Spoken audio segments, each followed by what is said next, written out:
points importants au niveau de notre setup. La première est la roughness map. On n'a pas créé, elle est toute noire pour l'instant. Et le deuxième point est le fait de packer les textures, de les optimiser pour Unreal. On va créer ce qu'on appelle des textures de type mask quand on va dans Unreal. Alors c'est un setup qu'on fera plus tard. On a ici l'ambient occlusion qui est en réalité que du noir et blanc, une valeur entre 0 et 1, donc un seul canal suffit, le R par exemple. Et pareil pour la roughness, une valeur entre 0 et 1, donc on pourra la mettre dans le canal vert. Je vais ici dans la texture, je double-clique. On voit ici qu'on va avoir compression settings. Là je suis en défaut, mais on a différents types de textures. Nous on sélectionnera le type mask. Donc on s'occupera de ces deux points, de la roughness et le fait d'optimiser plus tard. Pour l'instant on va se concentrer sur la cinématique et sur le layout. Autre point technique qu'il va falloir qu'on ajoute au niveau de notre PDG, c'est le fait de gérer la résolution des astéroïdes ainsi que celle des textures. Là je suis en Scalability Cinematics, je vais passer en Low. Ici, dans notre futur cinématique, on reviendra dessus après, il y a certains astéroïdes qui vont être proches de la caméra, comme cela, où on va avoir besoin d'une résolution maximum. Quand on va passer proche, alors peut-être pas aussi proche, mais on va passer quand même assez proche pour voir pas mal de détails, autant en profiter. Et on va avoir des astéroïdes qui vont être quand même plus loin.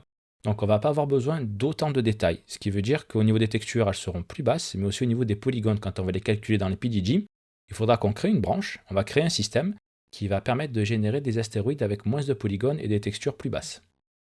Si je remonte, je vais passer en vue de top. Je suis en perspective. Alors ici, notre caméra va être là. En premier plan, on va avoir ces astéroïdes qui vont être vraiment en haute résolution avec des textures haute résolution. Sur un plan un peu plus éloigné, on aura des astéroïdes avec une résolution moyenne et des textures moyennes au niveau de la taille. Et sur le plan qui est le plus éloigné, tout au fond, on aura des astéroïdes qui seront vraiment très low résolution, avec des textures en low résolution, pour économiser un maximum de mémoire. Alors pour résumer, en prenant quelques raccourcis, on peut dire qu'ici, au premier plan, on va avoir du LOD 0, du Level of Detail 0. En second plan, du Level of Details 1, du LOD 1. Et au dernier plan, du LOD 2. Le LOD est un système de Unreal qui permet d'afficher beaucoup plus de polygones au premier plan, et au plus l'objet va s'éloigner, au plus on va avoir un objet qui va avoir moins de polygones ainsi que des textures en plus basse résolution, pour manager un peu la mémoire. Alors, je prends quelques raccourcis en disant qu'on va implémenter des LOD, mais Unreal utilise des LOD automatiquement qu'on peut configurer. Nous, on ne va pas rentrer dans toute cette technique, on va juste sortir 3 versions d'astéroïdes, une version High Poly, Medium Poly et Low Poly, avec les textures qui vont avec, et on va implémenter tout ça dans les PDG. Je vais repasser en vue perspective. Une fois qu'on va avoir ce setup avec ces 3 LOD différents, on va pouvoir faire la cinématique. Pour la cinématique, on va aller dans Unreal, on va créer un chemin avec une caméra, par exemple une caméra qui traverse le champ d'astéroïdes. Et une fois qu'on aura fait ça, on va exporter la caméra dans Houdini. Et dans Houdini, on pourra placer des éléments qui seront un peu plus éloignés, pour éviter de placer par exemple plusieurs astéroïdes à la main, comme on voit ici. En fait, c'est qu'un seul mesh. C'est qu'un seul mesh qu'on peut bouger en même temps. Et dans Houdini, j'ai juste fait un scatter avec les astéroïdes copiés dessus aléatoirement. Et on se retrouve sur Houdini pour créer nos LOD. Back Texture, on va faire quelques modifications. On va arrêter d'utiliser le Quadrimesh. On va changer pour le Polyreduce. J'ai eu quelques petits soucis en faisant des tests, donc il est en bêta, c'est normal. Donc je tire un lien, je fais tabulation Polyreduce. Ici, le premier, on va le laisser à 100 000. On va changer le target en Polygon Count. On va mettre 100 000. Celui-là fait 100 000 polygones de mémoire. Voilà. C'est une moyenne. Après, selon la taille des astéroïdes, il y aura plus ou moins de polygones. Mais on tape à 100 000, pas plus de 100 000 polygones. S'il y a besoin, on augmentera le high res au niveau de l'astéroïde, au niveau des polygones. Alors, je le duplique. Puis là, on va le mettre à 50 000.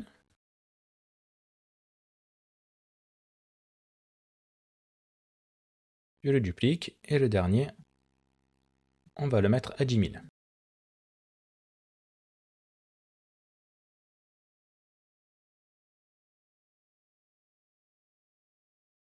Je voulais rester sur 3, mais on va quand même faire un quatrième. Si vraiment il y a des astéroïdes très éloignés, juste pour capter la lumière. Je duplique le Polyreduce et je vais mettre 500 polygones. C'est vraiment ceux qui seront tout au fond, si jamais on a besoin. Ça coûte rien. Une fois que c'est dans les PDG, le workflow fonctionne automatiquement. Je vais supprimer le Quadrimesh. Je vais prendre l'auto UV. et je vais le mettre sur le premier.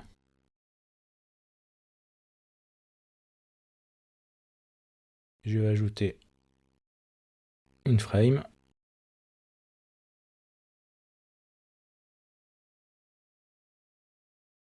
Et je vais le nommer LOD0.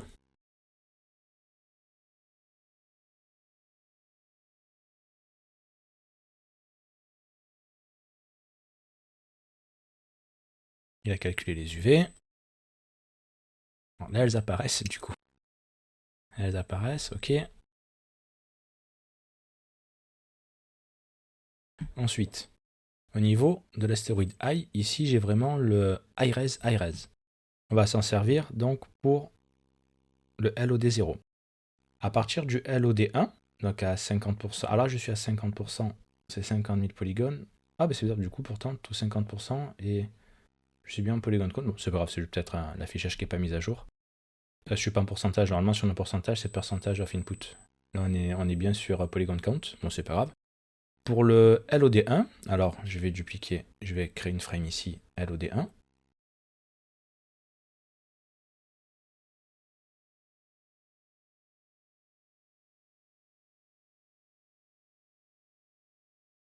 Pour le LOD1, on ne va pas avoir besoin du gros astéroïde en RS, à 7 millions plus de polygones. On peut récupérer directement au niveau du switch, ici là, on pourra récupérer celui à 3 millions de polygones.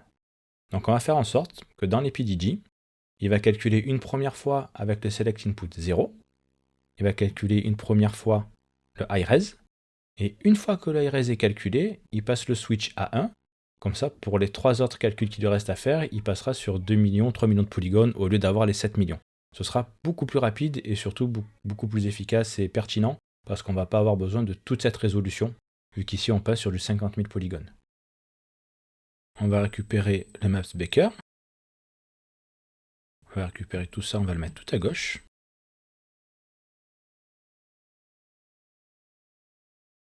Donc celui-là, ça va être le IRES. D'ailleurs, je vais réactiver l'attribut delete, je l'avais désactivé pour faire des tests.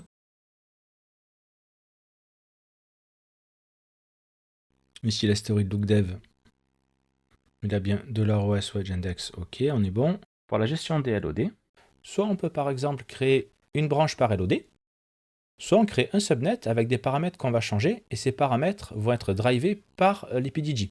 Donc c'est ce qu'on va faire, on va créer le subnet avec les paramètres qui seront drivés par le PDG pour créer le IRES, le LOD0, et les autres variations. Je récupère le pool reduce jusqu'à la trip delete 2. Je vais le remonter un peu.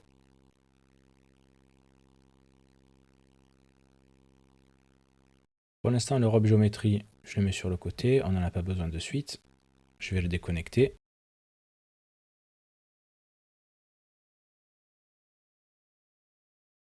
Je vais nommer le subnet LOGs à l'intérieur. Je fais Shift S pour afficher les câbles. Je mets un nul. Alors à chaque fois qu'on va ajouter quelque chose, il va faire une action. Je vais passer en manuel. Je vais le nommer InIRES.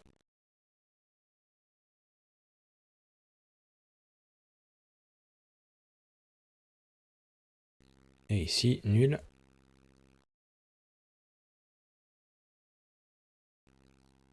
InLores. Même si ce Lores là, c'est le Lores pour le texturing. C'est pas grave, c'est pas le vrai Lores qu'on utilisera pour projeter les textures.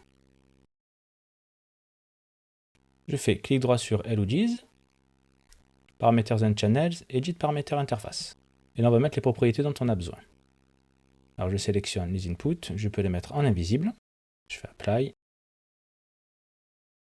On va avoir besoin donc du polycount. Le target, on ne le bougera pas, on le laissera sur polycount, donc on ne le met pas. On met number to keep. On va mettre un dossier. Le number to keep dans le dossier. Je vais nommer le dossier polycount. Dans l'auto UV, on n'a pas besoin, on va laisser cluster et sur 30. Par contre, dans le maps Baker, on va récupérer des infos. Alors, je récupère un dossier. On va le nommer Bake. Je vais le passer en collab side.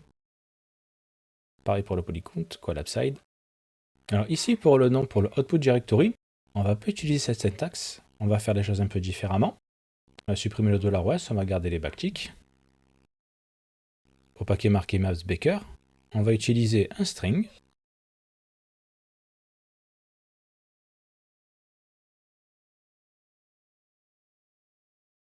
Et on va le nommer txt underscore name. Ça va être pour le nom de la texture. Et en label, on va mettre texture name. Apply. Je vais réduire ça. Je vais faire clic droit sur Emojis, Parameters and Channels, Parameters. Donc là, on a la vue de l'interface du subnet. Donc dans Bake, ici, on a Texture Name. Texture Name, je vais marquer astéroïde, puisque c'est l'astéroïde. Et ici, dans les backticks, je vais récupérer le nom qu'on a mis là, astéroïde. Donc pour ça, je fais CHS, pour un string, CHS. Et dès que j'ouvre les parenthèses, je fais : slash, il va me retrouver automatiquement notre variable. Parce qu'ici, on est dans le map baker, et quand on fait : on remonte d'un niveau, on va retrouver ici le txt name. Donc si je fais txt, il me retrouve ici notre variable txt name.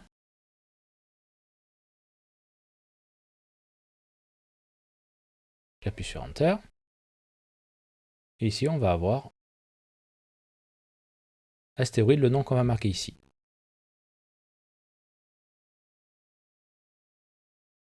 Ensuite, on va ajouter la version du LOD. Soit on peut faire une chaîne de texte en marquant LOD en majuscule 0, soit on peut introduire un nombre, un integer. Alors c'est ce qu'on va faire, on va introduire un integer. Je vais le nommer LOD underscore version. Et en label pareil, LOD espace version. Et ici, on va lui dire minimum 0, donc on va le locker. En activant le cadenas, on va empêcher d'aller en dessous 0. Et maximum de LOD, nous on a dit qu'on en voulait 3. Donc on en aura 4, ce sera 0, 1, 2, 3. Je fais Apply, on va vérifier. LOD version 0, 1, 2, 3. Donc ça nous fait 4 versions de LOD. Ensuite, dans Output Directory, on a le txt name et ici on va ajouter un underscore LOD. Et pareil, je vais ajouter les backticks. Et ici, je vais marquer CHS. Je remonte de 1 et c'est LOD version.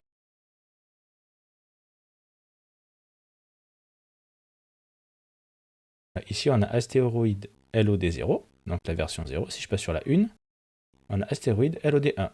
Underscore 2, 2 c'est l'index, c'est le wedge index. D'ailleurs, on va mettre juste devant un W pour wedge. Astéroïde LOD1 underscore W2. C'est très important vraiment d'avoir une convention de nommage qui tient la route, qui est compréhensible, parce qu'après à la fin, quand on va avoir beaucoup d'astéroïdes, ça va être très compliqué de gérer tout ça, ou même astéroïdes de haute géométrie, comme une station de minage par exemple. Ça va être très compliqué, et lorsqu'on a une convention de nommage qui est correcte et régulière, où on ne change pas entre temps, ça va nous permettre au niveau code, au niveau de la programmation, d'automatiser certaines tâches, comme par exemple de créer automatiquement des shaders et d'assigner automatiquement les textures selon le nom du fichier. Ensuite, trop de blabla sur la programmation. On va récupérer la taille de la texture. Alors, on va le laisser en iRest surface, donc ça on ne bouge pas. On va récupérer la résolution. On va récupérer le channel qu'on veut prévisualiser. Et comme map, on va avoir besoin donc de la normale, vertex color, ambient occlusion, curvature. On va quand même la prendre, la curvature. On verra ce qu'on peut en tirer un peu plus tard. Et normalement, c'est tout pour l'instant. S'il y a besoin, on rajoutera par la suite. Apply. Alors même, un petit peu mieux arrangé quand même. Alors ici, dans Bake, je vais mettre un dossier. Je vais le nommer map. FLD pour folder. Map. Et je vais le nommer maps dans le label. Je vais récupérer donc toutes mes maps. Je vais les mettre à l'intérieur. Ici, je le passe en collab side. Je fais Apply. Je vérifie le polycount. Je n'ai pas vérifié le polycount. C'est bon. Maps. C'est OK. Et il faut qu'on sélectionne en fait ici la case à cocher, on le drag and drop, c'est vrai que je ne l'ai pas sélectionné. Donc celle-ci c'est là pour la normal map, si je fais apply, elle est au-dessus. On va cocher la normal map ici. Donc B c'est pour boolean, S c'est pour string, c'est comme ça qu'ils l'ont nommé. Name B boolean, c'est une convention de nommage. Donc la map ici, je vais cocher horizontally joint next parameter. Comme ça, ils seront sur la même ligne. Ah, par contre, il n'y a pas besoin du label. On peut décocher le label ici.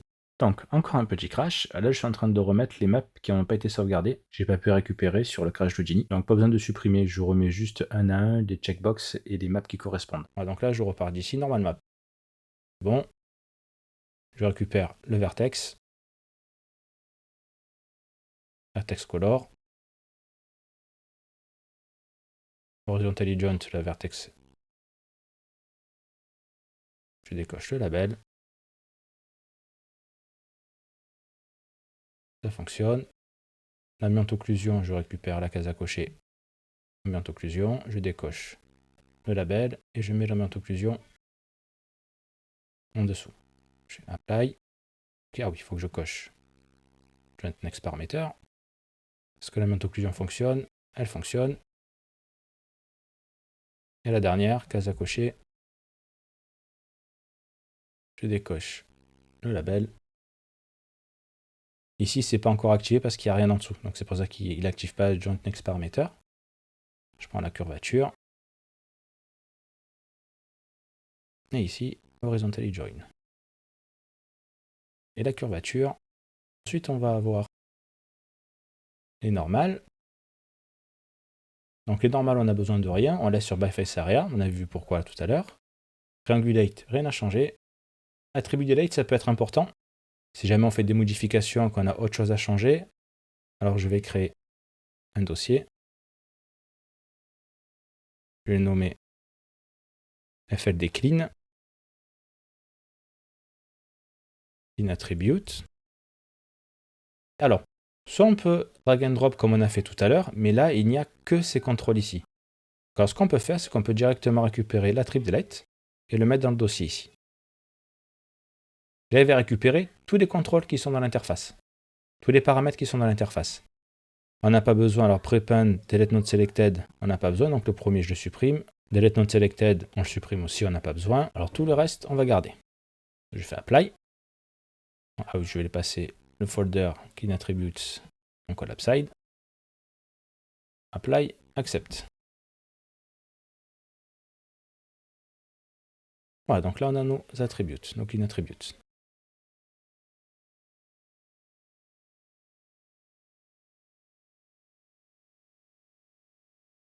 Ensuite, on va lier ces paramètres d'interface, on va les lier au PDG. Et ce sont les PDG qui vont drive les paramètres ici. Par exemple, c'est le PDG qui va décider qu'à un moment de son cook, c'est le number to keep, il va mettre 100 000. Ensuite, il va mettre 50 000. Il va choisir le LOD version numéro 2 et ainsi de suite. C'est comme ça qu'on va pouvoir créer nos différentes versions de LOD. Ceux-là, on peut les supprimer. On n'a pas besoin. Puisqu'on est parti sur notre workflow. Lui, je peux le remettre en dessous.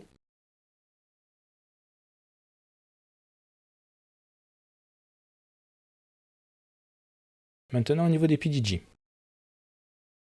J'aurai la fenêtre. Alors, j'ai fait quelques changements. On va les reprendre ensemble. C'est juste un réarrangement de la scène. Donc ici, j'ai remonté les craters vars. On reste appuyé sur Shift. Et en bougeant craters vars, il va tout remonter. Le Rox Modé qui était sur la gauche, le post-it qui était sur la gauche, je l'ai mis au milieu. Ici, il n'y a rien d'autre qui a changé. Pareil pour le scatter proxy, c'est juste un réarrangement de la scène. Scatter proxy. Ensuite, on va avoir notre export geo. L'export geo, elle est juste au-dessus OutGeo for Houdini. Donc celui-là, l'OutGeo for Houdini, c'est celui qu'on a déconnecté pour l'instant. Donc ce rob geo, on peut même le désactiver. C'est celui qui pointe vers le rob géométrie pour sauvegarder. On a ici, là. Ah, ici, c'est celui-là. Je vais la rapprocher d'ailleurs. C'est celui qui exécute notre script Python. On les activera aussi après. Le retour arrière. Pour l'instant, on n'a pas besoin. Roxout, pour l'instant, on les désactive aussi. Ils ne sont pas exécutés, mais on les désactive quand même par sécurité. Ensuite, on a les back textures. Donc, back texture, c'est out asteroid, c'est le maps baker 1. Donc, c'est celui-là. Il est dans le, du coup, il est dans le LUGs. c'est celui qu'on vient de créer, celui-là, Maps-Baker 1, qui est maintenant LOD, ce qu'on vient de créer. Ensuite, export geo for UE, on a l'Europe fetch out geo for UE, donc c'est le astéroïde LOD0. Et enfin, on a load geo for Houdini, donc c'est le script Python, pour l'instant on ne va pas l'exécuter, on n'en a pas besoin pour l'instant. Et le out geo for UE, lorsque je vais dessus, c'est notre LOD ici, LOD0. Alors ça aussi, ce nom va changer du coup par rapport au PGG, selon le LOD qu'on va enregistrer. Pour l'instant, je vais le renommer Asteroid underscore LOGs. La première chose qu'on va devoir faire, c'est ici, au niveau du switch, switcher entre le high res et le low res. Alors c'est le low res pour le texturing. C'est ce paramètre input qui va être drivé par les PGG. Alors ici on a les wedges. Avant, je vais créer un attribute create.